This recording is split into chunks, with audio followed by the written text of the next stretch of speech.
You were listening to From Sobriety to Recovery with Jesse Mogul, episode 194. Let's get to the show.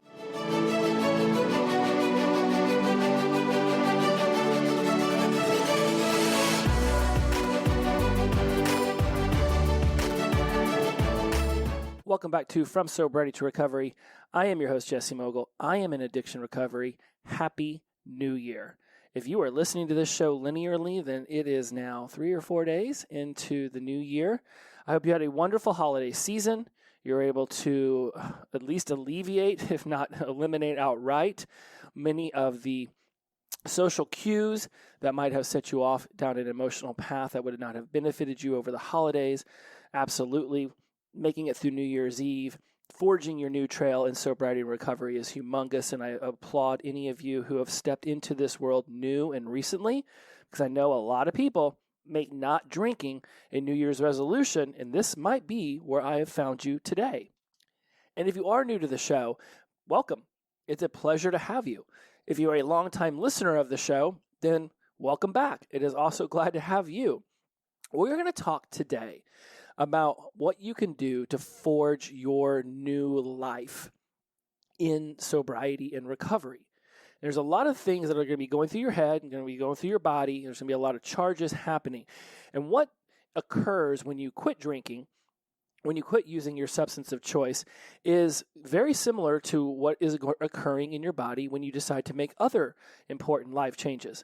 Getting in or out of a serious relationship, losing weight, taking on a new personal fitness routine, deciding to communicate more effectively with your loved ones, taking on a new job. Your brain is going through a lot of the same procedures in order to make these things actionable, like something that you're actually going to be able to accomplish. And so what we're going to do today is we're going to run through a list of some of my key pointers in order to no longer use alcohol or drugs. And at the same time, I'm going to be able to tie those in to how they are actually useful and effective in other areas of your life. So for those of you who are old-time listeners of the show, you will absolutely find value because I'm going to be making a lot of really great comparisons to what you're going through. And for those of you who are new to sobriety and are just stepping into this whole idea, this whole world of not drinking anymore as an automatic cued response, then you're going to be able to find a tremendous amount of value here as well. Not the entire show will this be the most easy parallel conversation when it comes to making these massive changes, but I'm going to be very mindful to draw as many comparisons as possible so that you can find a level of continuity in this conversation. So there are many paths in order to achieve sobriety and ultimately move and forge yourself into recovery. And it's going to be a lot of different people giving you a lot of different information. Especially if you're utilizing social media at the same time and going on Instagram or TikTok, because those are the primary two people are going on to get support and information. You're going to hear a lot of people talking about a lot of different ways that you can accomplish this major life change.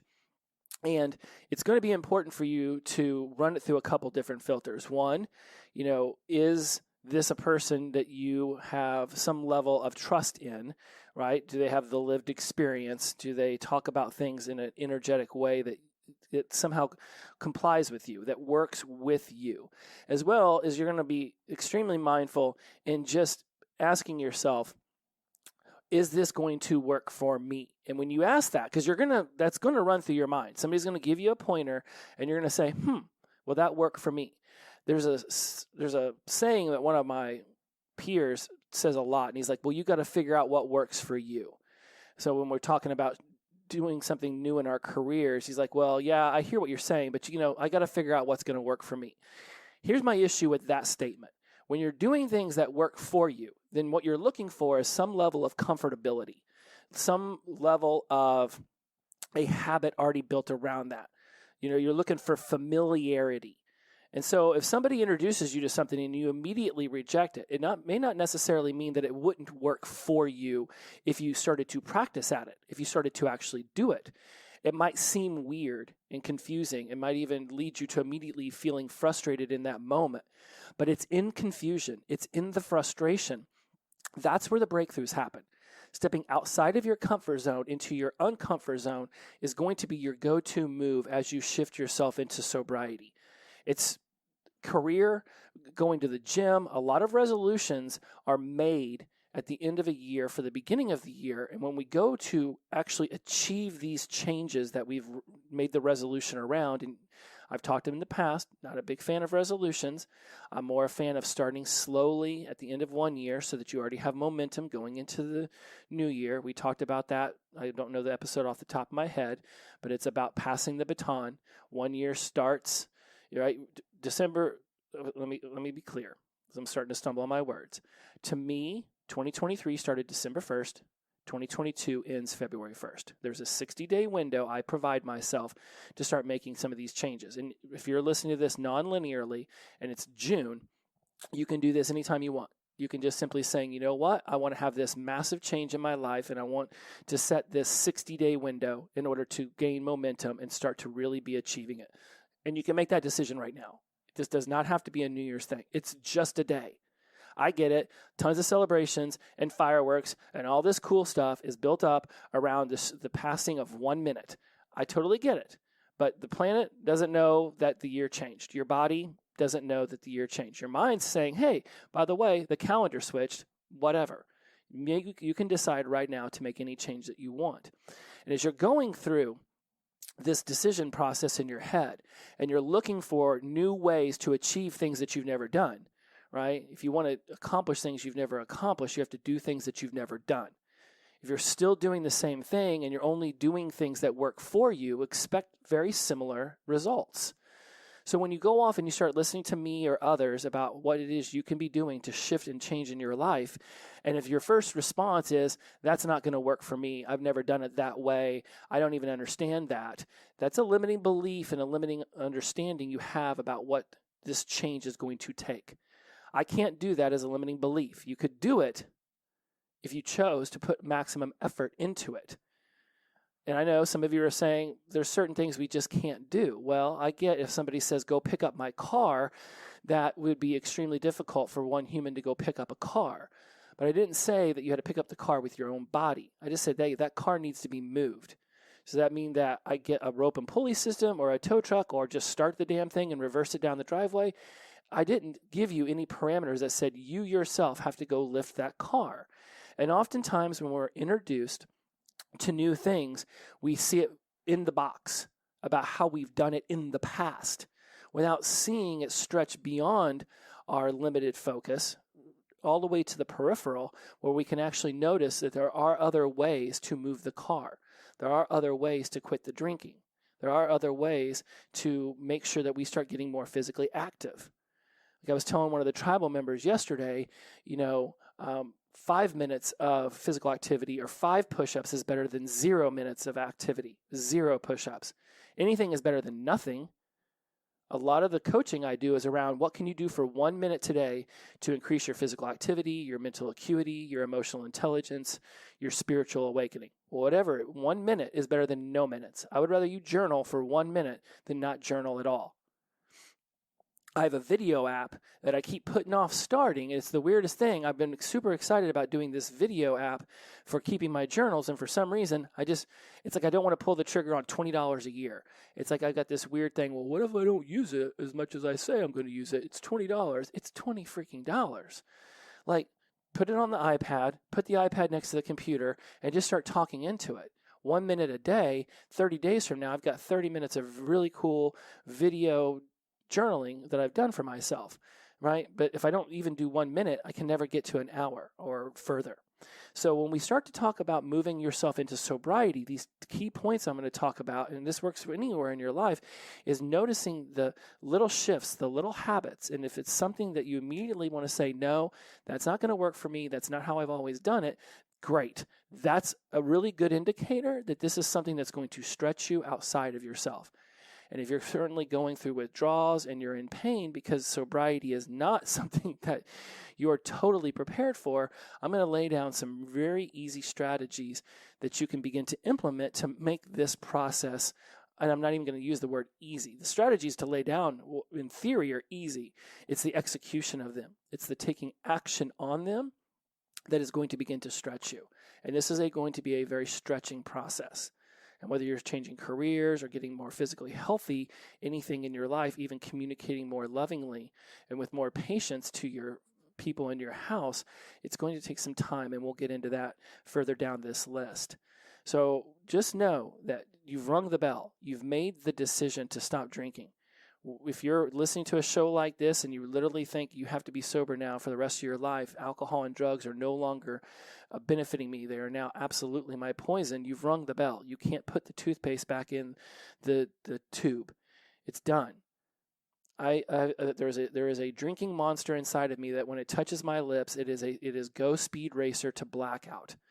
I said for the last 10 years of my drinking, I was in a race to the blackout, and I was the only one participating. Nobody else around me was wanting to drink like that, and that's how I ended up isolated in my bedroom on Cahuenga Boulevard in Hollywood, California, drinking myself to obliteration, staring out my window across the street at the tent city of homeless people, and just being like, at what point am I going to end up living over there with them and not where I'm at? When will my life completely fall apart? Right? You're not going to forget at any point how bad the drinking was for you, because we're going to show you through this show how to solidify some anchors in yourself so that if you're ever feeling tempted, then you can make sure that you can recall that, not in a way that's going to bring up the pain and the trauma, but in a way that's going to absolutely feel and remind you that, hey, that's who I was and this is who I am now. You are in control of your life. You can thrive. You have self-worth, even if you don't think you do. You have some inside of you, or you wouldn't even be trying to step into sobriety. And I will tell you, as somebody who has met thousands upon thousands of people stepping into sobriety and into recovery, that you have worth. You are a human being. You are an amazing individual just because you exist. You have just as much worth as Bezos or Elon Musk or any of those other people who tout themselves on Instagram. You have worth. So let's go through this list, and let's start to explain to you some ways that you can begin to instill this worth inside of you. And regardless of what change you're ready to make in your life, you can earn the feeling of deserving it. A lot of people want to say you deserve a better life. I believe you earn a better life. And I definitely believe that when you put in your work, you can earn the feeling of deserving it. There are certain things I'm like, I absolutely deserve this thing because I have worked my ass off to earn this thing. I don't just assume I deserve it because I'm a human. There are some inalienable rights that I would very much enjoy everybody on this planet having: food, water, shelter, warmth. I would love it if the rest of the planet could get on board with that. And that's an episode for a different show. So let's go into this and just know you have worth. Whatever you believe about yourself, we're going to help you shift it in this show. And if I'm talking to a lot of y'all new ones, because I'm already noticing a spike in numbers, because a lot of people set this as a resolution, and you're starting here. You can go back to episode, like the first 10, and I get into some really meaty subjects that will help. But I won't dive in too deep to some of the material I've already covered, because I want to make sure this is useful for those of you new, and then absolutely you can go back and you can start listening to all the other episodes. A lot of the listeners start listening from the beginning and move up. And that's 4 years ago. So a lot of the ways that I talk and experience sobriety and recovery has changed, and you'll get to go along on that journey with me if you go back to the beginning and move your way through them. All right, let's discuss some of the ways that you can begin to really solidify this change into your life today. And if you start thinking about becoming sober, you're going to see this on Google this. It's going to be everywhere. This one is not groundbreaking, the very first one, but it is absolutely one that I did not adhere to. The number one trick, key to stepping into a life of sobriety is getting the booze out of your house. So what is your mindset around sobriety? Right? What is the motivation that you have for wanting to do this with your life? What is going to be your grounding force? Right? I used integrity, humility, and gratitude. I was very focused on doing what was right for myself, even when no one was watching. You can't expect somebody to always be looking over your shoulder to make sure that you don't use. And so one of the primary ways this is going to be helpful for you is to get whatever it is that you're addicted to out of your reach, out of your house. So if you feel triggered, cued, activated to drink, then at the very least, you have to leave your house and go to your neighborhood liquor store in order to get it. and having some time between when you are stimulated to drink and when you can actually drink. That space between gives you the opportunity to make sure that you catch yourself and say, no, this is not what I am going to do. It is non-negotiable. You have made this decision. You have told yourself, this is what you want to do. This is what you want to do. So get the booze out of your house. I did not. I woke up in a bathtub full of shit and piss and blood and vomit. My heart was fucking squeezing. My left arm was going numb. I was blue because I had been in this shower. I had blacked out and passed out in it.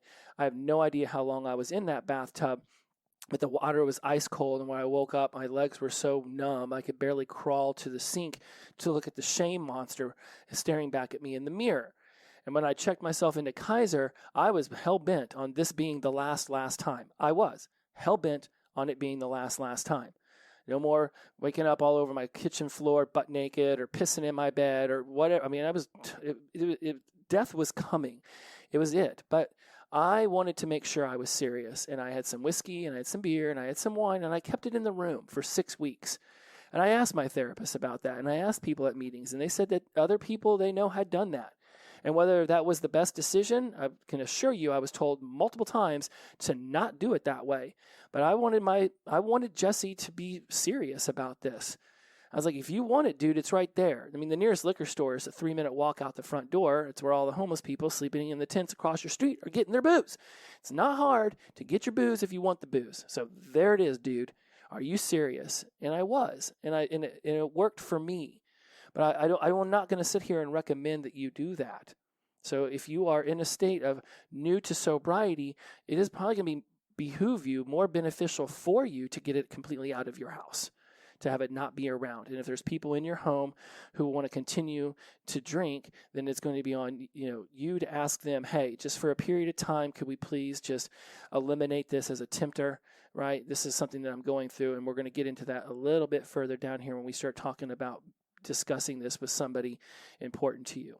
So number 2, you're going to want to have some kind of substitute beverage that you're going to be able to utilize. Now, I know I've Googled this. I've done a ton of research. There's a lot of different things that I could have slid into number 2.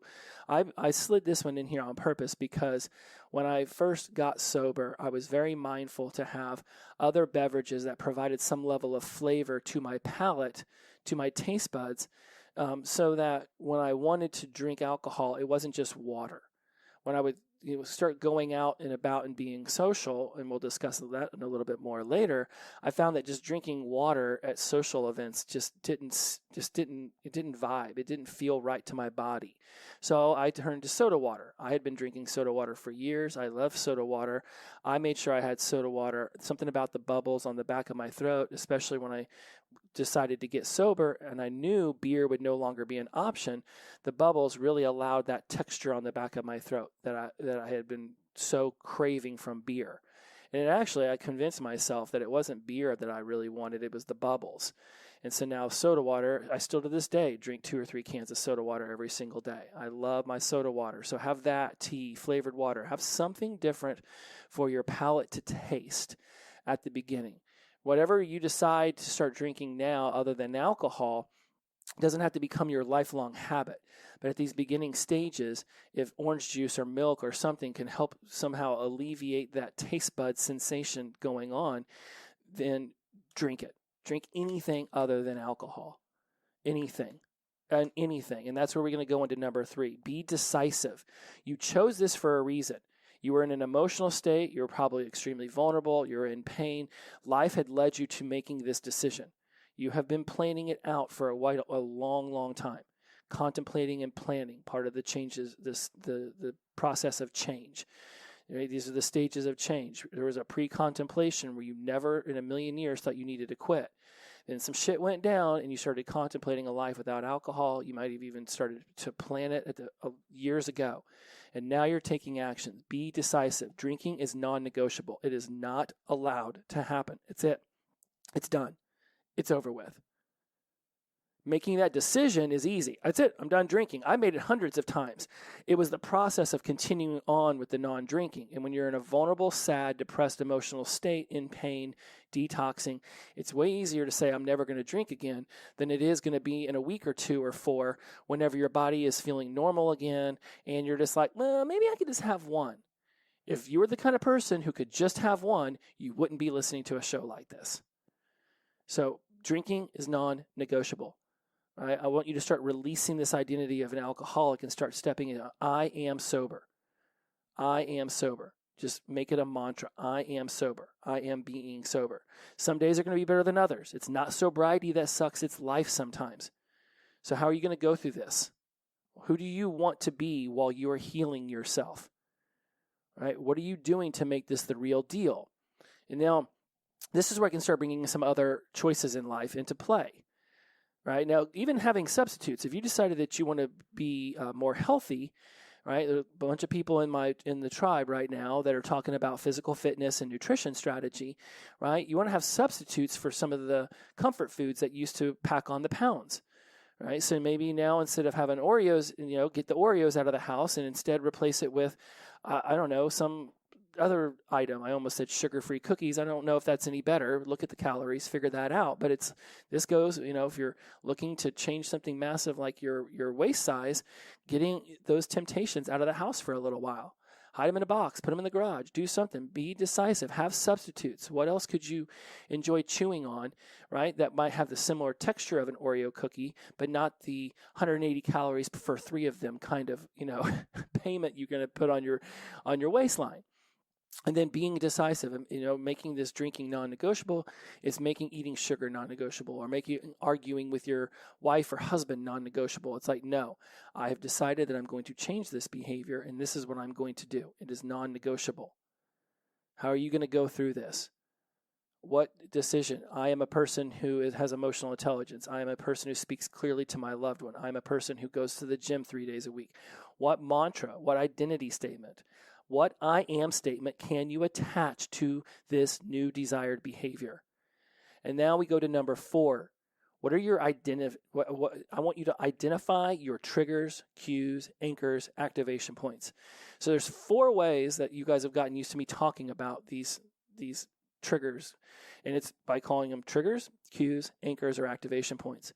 There are no weak people. There are only strong anchors. When you have some sort of cue that fires you up to want to drink or eat sugar or whatever it is you're kicking, right, it's ingrained. There's a habit loop built around that, right? And when you can start to identify what triggers you to want to start drinking, then you can begin to start to take that habit loop apart and figure out what it is that you can change and shift in order for you to get the desired outcome, which is not drinking. Things that are going to trigger you. HALT. I know a lot of you have heard of this. For you newcomers, it's HALT. Hungry, angry, lonely, tired. Right? We know about hungry. We call it hangry, right? It's like you get hungry and then you get angry, right? And if you get hungry and angry enough around people, eventually you're going to be lonely because none of those people are going to want to be around you. And tired, when you exhaust yourself. That's when you don't want to go cook a good meal, and that's whenever you just go in there and you get some fast food, you eat a bunch of greasy food, next thing you know, you're drinking a bunch of beers, and that's it. Peace out the next 3 days. So be looking for where you're hungry, angry, lonely, tired. Those are absolutely going to be activation points for you going back to the using, right? It's absolutely going to be a trigger. Right? Negative emotions, fear, anger, sadness, shame, guilt, jealousy. I teach these in neuro-linguistic programming, right? These are the 6 primary negative emotions that lead people to anchor deep into their trauma, right? It's like all of a sudden, here's the thing about trauma. Traumatic moments happen all the time. Some of us can release them easier than others, and then all of a sudden that traumatic moment just becomes a life point. It doesn't become trauma. Trauma occurs when we relive the experience over and over and over and over and over again in our heads. Then it further anchors into us and becomes one of these trigger points, right? There's somebody in the tribe who has this one person in their life that they call oomph, and there's like this oomph guy. Then relive this conversation enough in your head, and it becomes an anchor point. right? And so then whenever some self-doubt or some sort of level of upsetness or rejection occurs, the brain's like, I remember what this feels like because it feels just like this moment. And now there's a reliving. And this is what we talk about when you spiral yourself down into this hole. It's because you continue to relive something that happened in your life, right? And now it's become even more and more anchored into your head. And it's these negative emotions, fear, anger, sadness, shame, guilt, jealousy. These are going to be attached to those memories. And that's how traumatic moments become trauma. And they will affect your self-worth. They will affect how you go about fulfilling your 6 human needs: certainty, variety, love and connection, significance, personal growth, and contribution. Absolutely. These 6 negative emotions of fear, anger, sadness, shame, guilt, jealousy, right, as well as with halt, hungry, angry, lonely, tired, these are going to create this visceral feeling inside yourself that the only way to alleviate what's going on inside of my mind and body right now is alcohol or drugs. It's the way the brain has been programmed. You have got so many years of doing this that it can literally be anything: happy, sad, stressed, relaxed. It doesn't matter what you're trying to alleviate or enjoy. You can mental gymnastics your way, spit that out, mental gymnastics your way into justifying drinking. So it's a non-negotiable. And when you feel fear, anger, sadness, shame, guilt, jealousy, these 6 negative emotions, understand that part of sobriety, part of recovering yourself, is learning how to process negative emotions. Adverse childhood experiences in our life that created traumatic moments became trauma in our teenage years and into our adulthood. I mean, I'm still contending with some level of trauma from my first couple girlfriends in high school and not getting the love reciprocated the way that I wanted, or having somebody love me and not having the ability to gently say no. Like, I still have, and these have latched on and they have become part of my love styles and my attachment styles still to this day. There is going to be stuff you're going to be uncovering about your life throughout this entire process. This is a journey, not a destination. All of this growth and all of this recovery, it ends the day that they put my body in the crematorium. Other than that, every single day for the rest of my life, I'm going to be looking for different ways to process my emotions in a more healthy manner. And one of the ways you're going to do that is number 5, change your behaviors and your actions and begin noticing your habits. Your day-to-day behaviors and actions have created your habits, and your habits become your life. What standards do you have for what you do on a day-to-day basis? If you're going home from work and sitting on your couch in your underwear eating donuts while watching The Simpsons, and that's it. And the only thing that's changed is that there's not a bottle of beer next to you. So when you picture yourself on this couch in your undies, eating donuts, watching The Simpsons, and honestly, when I say that, the picture in my head I have is Homer doing that. Homer, back in the day, would sit there in those little tiny whiteys of his, eating out of a box of donuts, watching TV. That's one of the reasons I use it as an example so much, right? This guy drank too much, ate too much. Basically, he loved all the vices. And if he wants to change his life, he's going to have to change his behaviors and actions. If the only thing that you change is removing the alcohol, the only thing that you change is removing the sugar from your house, the only thing you change is your job title or your job environment or just where you work in general, but you still go in there and you still behave the same way, you still work the same way you've always worked, then I would expect similar results. If you're not taking the sugar and the booze and all these things out of your house and that's it, you're just like, you know what, I'm just going to say no more. I cannot tell you how many times I took alcohol and sugar out of my house and was like, that's it. I'm going to be this super healthy guy. I'm going to start up a YouTube channel. I'm going to show people how to get fit.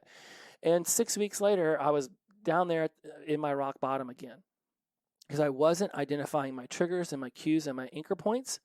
And I wasn't actually really, really changing my behaviors and actions and taking apart my habits. You got to do different stuff, y'all. Right? If you're watching TV, you're on social media, messing around on your phone all the time, piddling around on the internet, it's time to start to change some of those things. Everyone changes, so can you. When I hear people say, I can't make this change, I hear you fighting for a life you've already told me you're sick and tired of. We ain't playing that game anymore. This is going to change everything. Quitting alcohol, quitting drugs, quitting, muting your feelings with food, quitting a job you've been at for years, or, moving on and trying something new, getting in or out of a relationship. These are monumental life changes. For me, I believe of all of the monumental life changes that someone who is suffering from alcoholism or drug addiction, this use dependency can take on is quitting the substance, quitting all of the substances. Because everything else you want in life is going to become that much more attainable when you take away this one thing. I tried to change everything about my life except for taking away alcohol. I took away the cocaine, the LSD, the ketamine, the ecstasy, the Vicodin, the oxycodone, and the cottons, and the amitriptyline, and all that shit. I took all of that out and thought, alcohol, it's socially acceptable. They sell it at 7-Elevens, right? I mean, this is at every store. This isn't that big of a deal. They run commercials for this shit all the time during football games. Clearly, this is something I should be able to control and manage, and it almost fucking killed me. Everything I've gotten in my life since that last time has been because that was the last time. And changing my behaviors became just an obsession. Addiction is when we go back to the same behavior over and over and over again, despite adverse results, despite negative results. So people will be like, oh, I'm so addicted to Skittles, or I'm so addicted to watching the Kardashians. Is that bringing an adverse result? Did you get fired from your job for watching too much Kardashians? Right? Did all your teeth fall out overnight because you ate some Skittles? We use the word addiction, we throw it around a lot in our society, but to truly harness the power of what it's been doing to you, it is that it's bringing about adverse results, and yet you continue to do it. This is why I say everybody's addicted to something. Because if you're yelling at your spouse, you're yelling at your kids, you are leaving yourself with an adverse consequence, it's something that is no longer working for you, yet you continue with the behavior. I'm just going to scream at everybody in my family till they agree with me, and then that's going to cause them to ostracize me. I'm going to feel isolated. I'm only going to get deeper into my addiction. Then I'm only going to yell and scream louder. I'm only going to drink more booze. I'm only going to do more drugs. It doesn't work that way. You cannot continue doing something that you know is killing you. The toothpaste is out of the tube. So you're going to need to change your behaviors. Addiction took away everything from me. So I immediately structured my life. I got back into the gym. I hid in the gym for hours for those first few weeks. I think it was the first 6 or 8 weeks until I finally took the booze out of the room. I mean, I'd go up there at 8 o'clock at night and just walk around and just do loops in the gym just to not be in my room where I used to get drunk. I changed that behavior. It was that's what I'm doing. I'm just going to be here in this gym. I was listening to podcasts. I was talking on the phone. I didn't care. This is where I need to be to keep myself safe. This is where I will need to be. Read, write, learn, listen, whatever it is you want to do. Make it the number one priority to make sure that going back to the drinking is non-negotiable. And this works well, again, back to physical fitness or talking more lovingly to your family. Have some structure around it. When are you going to be doing those things? What is it you're going to do? Have a plan. Have a little workout process. Don't walk into a gym or, come home and look at the exercise bike and not have some sort of strategy for what you're going to do when you walk into that gym, when you get on that bike. Hey, I'm going to do this for 5 minutes and I'm going to turn it up to 10 and I'm going to bike really hard and burn all my muscles and I'm going to turn it down to number 5 and have a plan. Every addiction treatment center I've ever spoken at, ever talked to, tells me that one of the first things they do is they start to lay out a structure for what each and every day will look like for the person who's new into sobriety. Idle hands are the devil's tool. That is not a saying that has lived for this long because there wasn't a modicum of truth into it. Anything you're looking to change is going to be something that you have to begin to build a routine around. And be mindful of trying to make too many changes at once, because now you're trying to create a ton of different habits at the same time. The brain's going to freak out. It's going to get frustrated. It's going to get confused. And when it does that, if it's not prepared to forge through that and stay in the uncomfort zone until it becomes comfortable, it's going to go back to what it already knows as comfortable. And that's the drinking. That's the using. Number 6, tell someone. The opposite of addiction is connection. Now, this could show up anywhere in this list. Certainly, you have probably already told some people that you were going to get sober before you did it. I did not. I woke up in the shit tub. I called up Kaiser. I said, that's it. My sister knew I was looking to get sober because she was already in rehab at that point. But I hadn't really talked about it with anyone else because I didn't want their energy involved. I was either telling people who'd been telling me to get sober for years that I wanted to get sober. And they're like, yeah, dude, I've had this conversation with you 50 times. Fuck off. You're not doing anything with it. Or I'd call up people who didn't think I had a drinking problem, who would try to, honest to God, convince me I did not have a drinking problem. Like, to me, that is the most asinine thing I've ever heard. Hey, I'm killing myself with alcohol and drugs on the regular. I'd like to give you a call up and talk to you about that. And instead, they spend an inordinate amount of time telling me that I'm not an alcoholic. Well, you don't know what's actually happening behind the curtain. You have not pulled it back to see that Oz is just some dude yanking on a bunch of cords. Most of these people did not know the isolated, sad, depressed, broken Jesse who was just chugging through handles of vodka and snorting fucking Adderall, just to keep himself awake so he could continue doing more drugs and alcohol. Like, they did not know that version of me. They saw the person who went out to the bar and had one or two and laughed and was super cordial and friendly. They did not know what was really happening. So I didn't want their energy. But I did want some people to know. And that's why my sister knew, and that's why I told Ron Rico Davis, he's the sunshine I shout out at the end of the show. He was the first. I walked into work, and it was the first thing I told him. And for the longest time, he was the only person in my life who knew. When I say the longest time, other than the people at Kaiser, there was not other people I was inviting into this because I wanted to get some time. Before I let my dad know or my brother or anyone else, my close friends, I wanted to have time. Best friends from my entire life did not know until my 41st birthday on June 15th of 2017. I went that entire 6 months and told no one because I wanted to know that it was real. I wanted to, somebody was like, oh, I hear Jesse's sober. Oh yeah. What's he got? 4 days? He's got 6 months. Oh, wow. Okay. So this is what's happening in his life now. So tell someone important to you, probably in your home is where you're going to want to start. Best friend, certainly, but I want this person to be able to see the changes in you and to be a part of the journey for you and with you. And they may have seen you try to do this tens and tens and tens of times, hundreds of times maybe, and before. And it's going to be up to you and them to decide, are they really going to be supportive? They might say, man, you have tried this so many times in front of me, good luck. Okay, then maybe it's time to go find somebody else, right?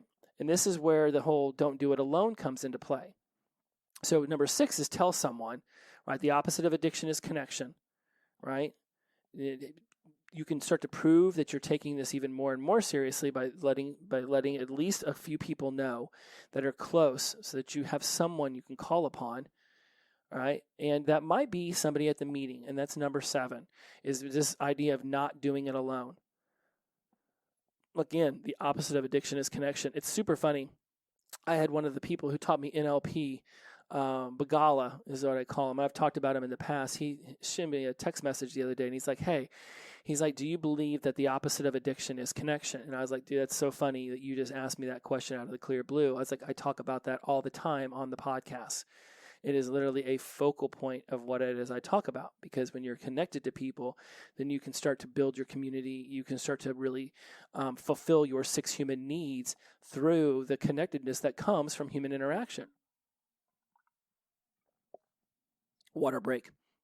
Human interaction. We are social creatures. We are not meant to live in isolation. It's the isolation that draws us into these negative emotions that we spoke about earlier.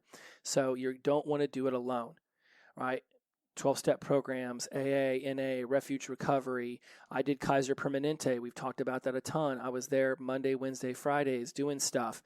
Right? They even had stuff. They had stuff every one of the days. But I was like, okay, this is good. I can go and refill. I was set that this was going to happen. Now, at some point, sure, I looking back at it, at some point somebody could have said, well, you might come off your pink cloud and want to use again.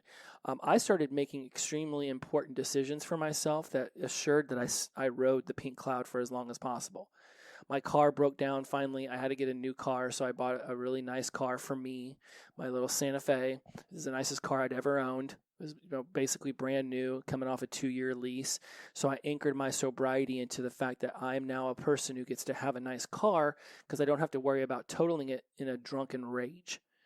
I started taking NLP classes. I started going to and reading all these books on self-help and personal development, and I started really getting active on Instagram and posting all of this stuff. Like it became this thing for me. That's how I solidified it, on top of the fact that, month 7, I started doing refuge recovery because that's when football season started, and I wanted that backup plan. And I had all these people at Kaiser I could text. It was amazing. So don't do it alone. Find some people. And then look, when you go to meetings, you're going to get around a lot of people. Some of them might be embracing and thriving and ready to really rock and roll with sobriety, right? It might be people who could just sort of, they're like, yeah, I'm going to try it. I'm going to dabble in this, and we'll see where it goes. You want to be mindful of if that's the kind of energy these people are bringing in to this level of state change. If they're just dabbling in it and trying it on to see if they like it, and you want to be serious, that may not be someone that you want to find yourself moving toward. If you're looking for a workout buddy while you're getting healthy, you might not want to find somebody who's like, yeah, I might do something active today, but we'll see. If you want to be the kind of person who does something active every single day, you're going to want to find someone who's cohesive with you in this movement forward. All right? If you're around people who are just, not doing sobriety the way that you want to be doing it, and again, we say this in a very non-judgmental manner, right? But also, if they're not doing some of the activities that you want to be doing, then go find the people who are. There's a part of this antisocialness that comes at the end of our drinking and using, where we almost have isolated ourselves so much that the ability to make friends as easily as we used to, it shifts, it changes. Because in reality, I wasn't making great friends. I was making drinking buddies. And now I'm looking to actually make real friends. And that can bring anxiety and stress, and that can bring some level of fear. What if they reject me? What if I'm not doing sobriety the way they want to be doing sobriety?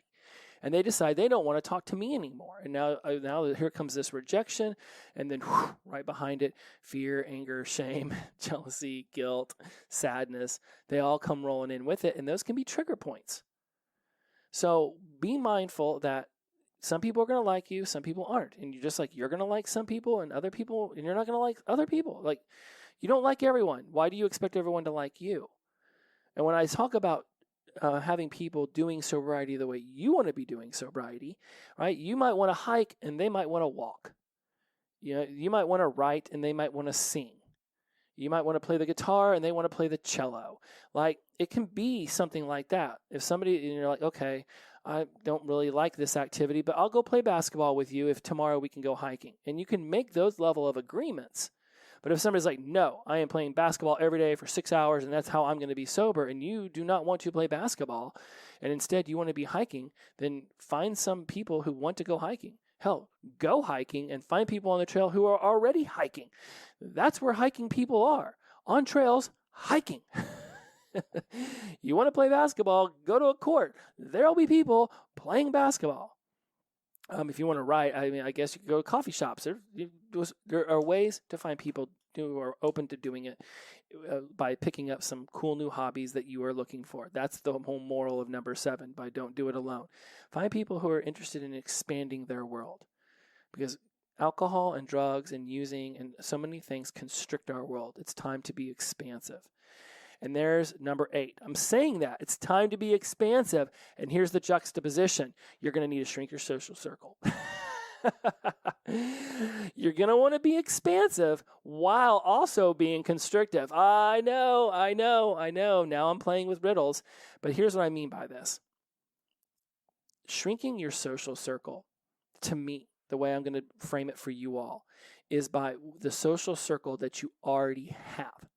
The one that you've already been contending with, right? If you are hanging out with a bunch of people who overeat or overdrink or overdrug, right? They overcomplain, they overdo whatever, right? And you're looking to shift massively your behaviors in your life, the same social circle you've been in is not going to be the most beneficial environment.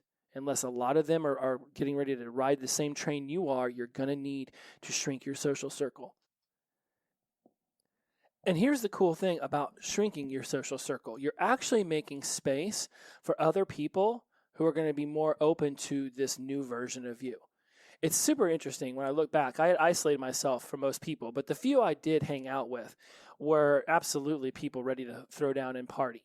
And when I started to stop calling them and shrink that version of my social circle, I would start to reach out to people who I would call normies, those take it or leave it drinkers. And they actually would be like, hey, what are y'all up to? And I remember some hesitation, but they'd tell me what was going on. I'd show up, and then all of a sudden they'd say, I'd be like, oh yeah, I'm not drinking. And mind you, this was further down the line, but still, they were like, they actually wanted to hang out with me. It's like I was that bad seed. I was the black sheep that used to come around and act the fool, and they didn't want anything to do with that. They had chosen to shrink me out of their social circle. And when I came back around and I was, not drinking, all of a sudden I wasn't being crazy Jesse. Now all of a sudden there was room for me in their lives.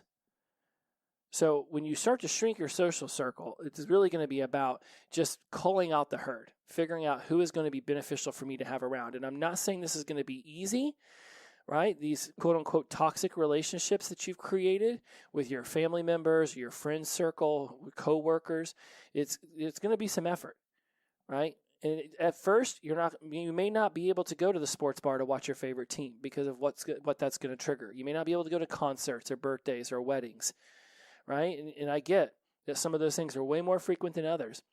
If there's a wedding that you cannot miss, this is where you better have a sober buddy, someone you've told, hey, I'm sober. Can we be buddies on this thing? And if I start to feel a little freaked out, we can go outside and chill for a minute. Have someone on for me, it was have somebody on Team Jesse who I could just leave the party with, go stand outside and say, okay, just needed to be away from that. You would be amazed how many people are not drinking at weddings whenever you're not spending your entire time at the bar. You would be amazed. So shrink your social circle from who you currently know by just pushing off those people who are not going to be as conducive to this new version of you. I'm not saying that they have to be gone forever, but there is going to need to be a space between where you stop drinking and where you get to really solidify your sobriety. There's going to need to be some time. And you might even want to talk to them about that. Say, hey, this isn't a you thing. This is a me thing. I'm just going to put some attention towards myself. Give me some time. I'll be back. If they get offended or they don't want to hang out with you anymore, then that speaks volumes to you about who they are as a friend, who they are as a family member.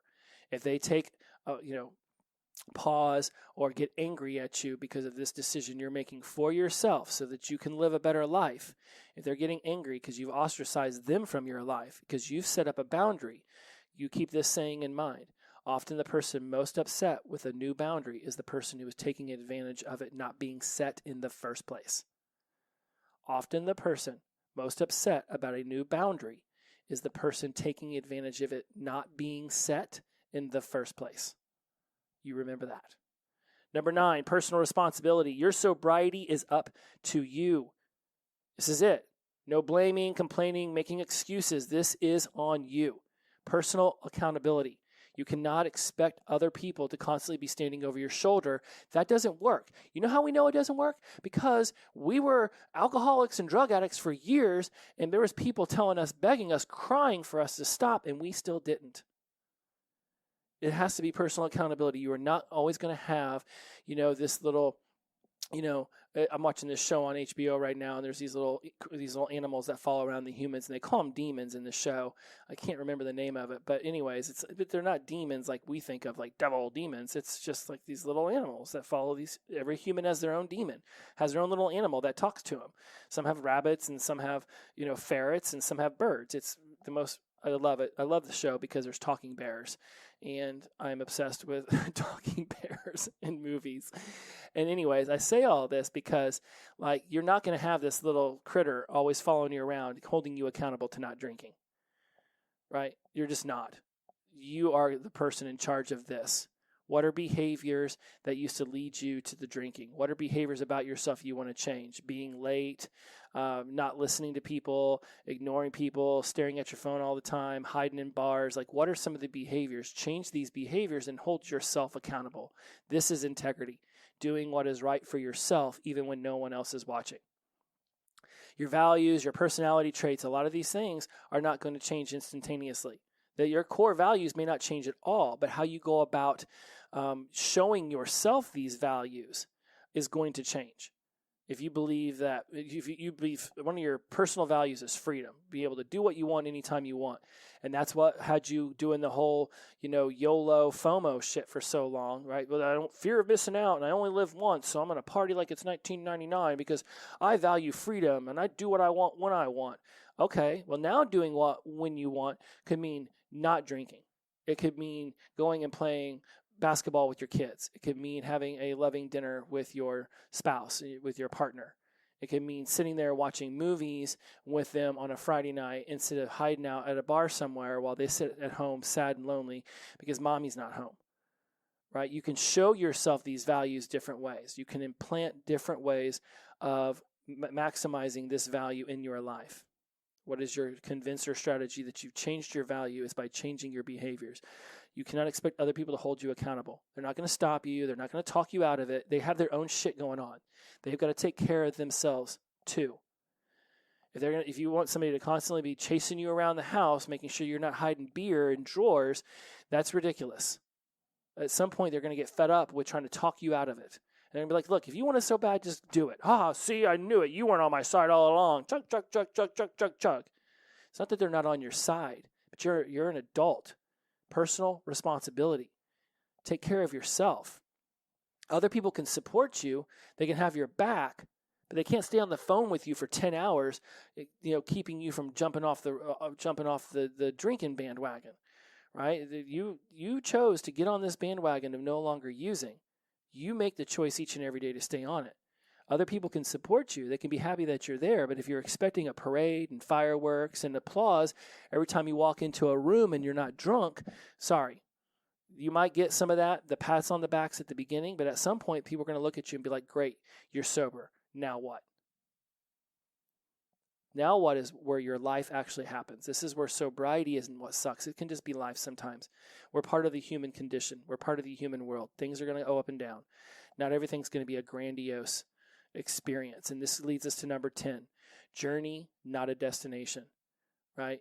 It's going to take time for you to heal. This is a journey. The destination for me is the crematorium, right? Instant gratification, impulse control, these triggers, these anchors that fire off this desire to do something different right now. Even now, coming up on 6 years sober, I'm extremely mindful of my impulse control to yell at my girlfriend when she disagrees with me or to, need instant gratification.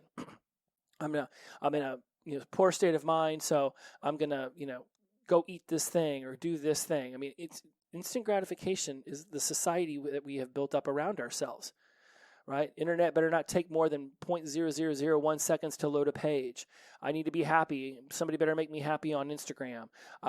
Somebody said something mean on Twitter, and so now I'm going to trash them all over TikTok, right? This cancel culture we have is this instant gratification, this lack of impulse control.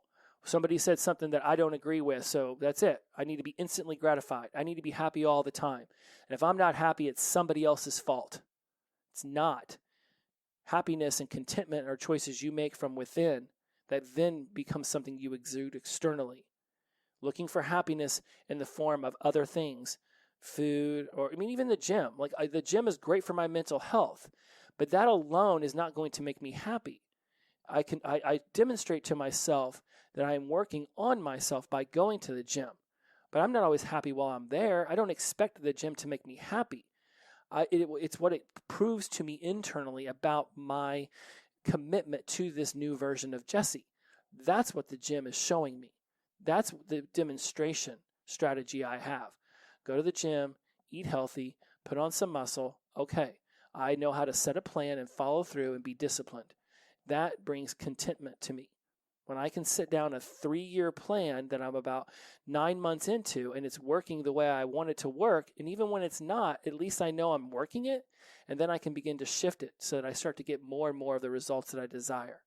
This is that it works if you work it, one day at a time mentality, right? I'm not going to sit here and future pace a year out. Well, what if I can't go to the gym 3 days a week? And what if I have to take on a new job? Or what if I have this or that? I'm making shit up. We were making shit up for years in our drinking. well, I can't get sober because what happens if my son gets married and I want to raise a glass of champagne? I'm 27 years old. I don't have any kind of long-term girlfriends. I have no financial stability. And I'm over here wondering about if I'm going to get to drink champagne when I'm 57 years old and my son's getting married. I mean, come on. I remember doing that. Well, one day my kid's going to turn 21 and I'm going to want to do a vodka shot with him. Okay, again, you don't even have a kid. And you know what? You can still take your kid out for a drink and sit there and drink soda water. You do not have to be involved in that manner. But I came up and justified it, right? It's that future pacing. It's that, and what I was really doing was just seeking the instant gratification now, justifying my behavior now based on a future desire then, which is ridiculous. Taking on a new job, getting healthy, getting healthier relationships. You can future pace out, well, what if I don't like this person in 3 years? What if I hate that job in 2 years? What if in a year I wanted to release 10 pounds and I've only released 5? Well, then guess what? You've released 5. That's amazing. You took on a new job and a new challenge and you tested the waters and you learned new things along the way. Even if your relationship isn't 100% where you want it, which isn't even attainable, because that sounds a lot like perfection, at least it's a lot further along because you've had some tough conversations.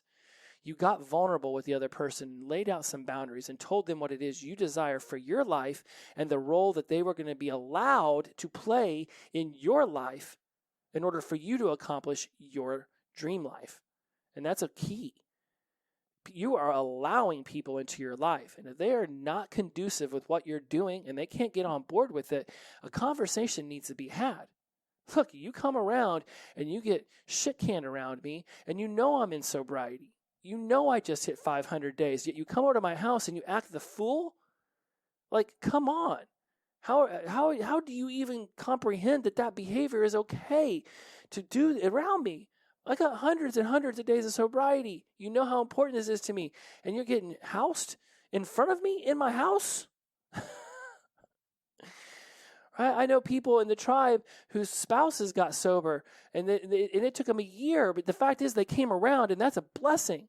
But imagine how difficult it was for that spouse to sit there and be doing this stuff for themselves and not have that level of support. But it's a conversation that eventually grew to other conversations and a couple rock bottoms. And next thing you know, massive changes happening. And this is the beauty of it. This is where it's a journey and not a destination, guys. Because it took one person a little longer to come to the realization that alcohol was destroying his life and killing him. Even though it was somebody healing themselves was happening right in front of him. But because that person had enough strength and fortitude to stick by this man, eventually he came around and the family is happier and better for it. The stories they'll be able to share in the future of the journey that they both took in order to move into sobriety and recovery, it will be monumental. It'll be something that when they're holding each other's hands at 77 years old, they're going to get fucking teary-eyed about. It'll be those decisions. Each one of them had a different sobriety date, and each one of them made that decision at a separate time, but it is a shared journey now. And when they are old and gray and their kids are running around with their grandkids in their house, they're going to look around and they're going to see the wonderful life they've created for themselves. And they're going to be able to go back to their sober dates and say, that's when this started. The beautiful life you have always desired is on the other side of risking your comfort zone, your status quo, is having these vulnerable conversations and telling somebody in your family, sorry, you're not allowed to come around me and get housed anymore. It's telling someone, hey, you got to get out of my house. Why don't you go stay with your brother for a little while and sleep on his shitty-ass couch, and let's see if that shakes you back into reality. It's waking up in jail for the 11th time and being like, how in the fuck does this keep being my life? Waking up in a shit tub covered in all of my disgustingness that wasn't even the first time that it happened to me, but it was the last time I was going to let it happen to me. Drinking is non-negotiable. Using is non-negotiable. These changes will mean everything to your life. Get the booze out of your house. Have substitute beverages. Be decisive and make drinking non-negotiable. Identify your triggers, your cues, your anger points. Halt, hungry, angry, lonely, tired. Your negative emotions like fear, anger, sadness, shame, guilt, jealousy. These are destroying your self-worth. You have worth, and each and every day you don't use is another day you prove to yourself that you value your worth. How is anyone supposed to value your worth if you don't value your worth? How's anyone going to love you the way you want to be loved if you can't love yourself the way you want to be loved? And you do that by building up trust. And trust is formed by following through with the promises you make to yourself. You made this promise to not drink. Stand by it through hell and high water. Change your behaviors, actions, and those will shift your habits. And we're talking about massive changes. And some of them are incremental and tiny as well. So let me make sure I'm clear about that. Like, not everything is picking up all the furniture in your room and in your living room and moving it around so that your environment you used to get smashed in is completely different. Some of them can be as simple as whenever you start to feel like you need to use or drink, you just turn to the person on the couch and say, wow, if today were a drinking day, I'd be smashed. Would you mind talking to me a little bit about this right now? And discussing a little bit about your feelings. It's that 1 or 2 minutes of pattern interrupting yourself out of a previous behavior or action that can begin to shift these habits. So tell someone who loves you that you're doing this. Don't do it alone. Go find people who will support you. Shrink the social circle. Eliminate those who are not going to be on board with the new you at the beginning, and you can reevaluate their existence in your life later. But for now, it's all about you. What are you doing right now for yourself to make this sobriety happen and take on that personal responsibility? You hold you accountable. Yes, you can have an accountability buddy. Yes, you can have other people who are supporting you. But in the end, you are the one who could wake up in the middle of the night and decide it's time to drink. Or you could be the one who goes to the bathroom, drinks a little bit of water, goes back and gets a good night's sleep. You hold you accountable. You take ownership. You take ownership. Have realistic expectations of how somebody else is actually going to be able to help you, because a majority of this sobriety journey is going to be on your own, in your head, convincing yourself whether you like this new life or you don't like this new life. And no one can get inside your head and tell that freaking anger monster to shut the hell up. That's on you. Take ownership. It's only your life at stake here. And I know that doesn't necessarily work when you hear it, because we've seen the dirty, burned out, charred up lung on the cigarette packs, and we're like, fuck it, I'll smoke another. We've woken up in the bathtub or on the front porch or in jail or on our buddy's couch, and that hasn't stopped it. So what makes it different now? What is your motivation?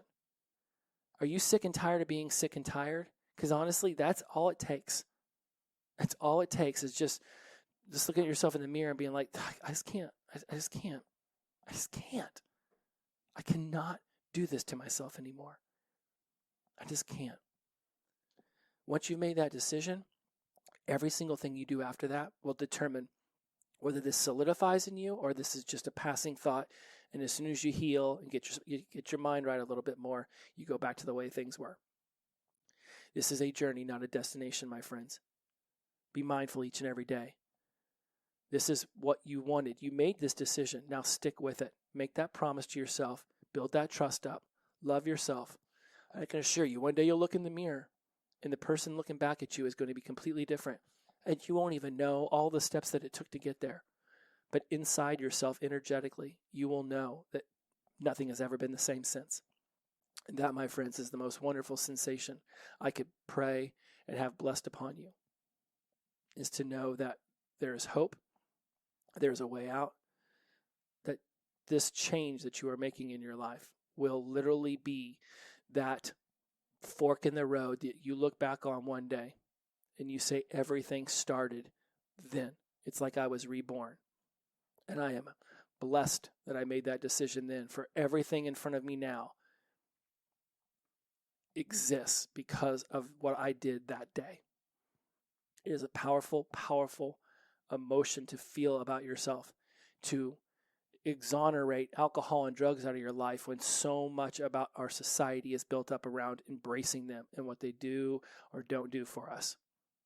We live in a world that just seemingly wants to keep tuning out. I'm asking you to start tuning in. All right, my friends. As always, inclusivity over exclusivity, the power of positive energy, release and flow. Every day is the best day of my life. Every day will be the best day of your life when and because we wake up sober. Shout out to Sunshine. Happy New Year. Glow on. We'll see you next week. Bye-bye, my friends.